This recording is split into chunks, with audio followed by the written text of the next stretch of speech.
Today, first of all, a very good evening to all of you, all the listeners.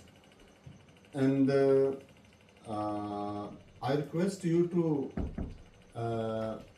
watch the video from the beginning to the end. And if you look good and your beliefs, your thoughts, accept this message and you feel blessed, then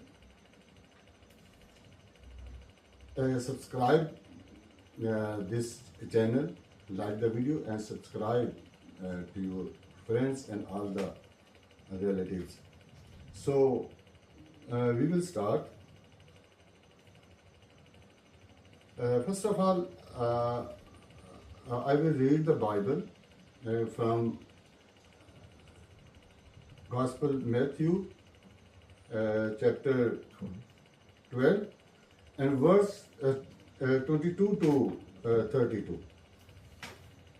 खुदाम के कलाम में यूं लिखा है, उस वक़्त लोग उसके पास एक अंधे गूंगे को लाए जिसमें बदरू थी। उसने उसे अच्छा कर दिया। चुनाचे वो गूंगा बोलने और देखने लगा और सारी भीड़ हैरान होकर कहने लगी, क्या ये इब्ने दाऊद है?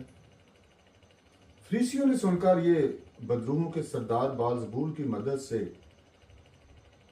फरीसियों ने सुनकर ये कहा, ये बदरूहों के सरदार बालज़बूल की मदद के बगैर बदरूहों को नहीं निकालता।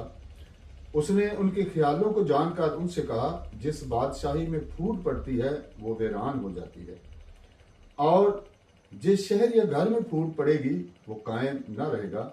और अगर शैतान ही ने शैतान को निकाला तो वो अपना मुखालिफ हो गया, फिर उसकी बादशाही क्यों कर कायम रहेगी? और अगर मैं बालज़बूल की मदद से बदरूहों को निकालता हूँ तो तुम्हारे बेटे किसकी मदद से निकालते हैं? बस वही तुम्हारे मुंसिफ होंगे। लेकिन अगर मैं खुदा के रूह की मदद से बदरूहों को निकालता हूँ तो खुदा की बादशाही तुम्हारे पास आ पहुंची। या क्योंकि कोई आदमी किसी जोर आवर के घर में घुसकर उसका असबाब लूट सकता है जब तक कि पहले उस जोर आवर आदमी को ना बांध ले, फिर वो उसका घर लूट लेगा। जो मेरे साथ नहीं वो मेरे खिलाफ है, और जो मेरे साथ जमा नहीं करता वो बिखेरता है। इसलिए कि मैं तुमसे कहता हूं कि आदमियों का हर गुनाह और कुफ्र तो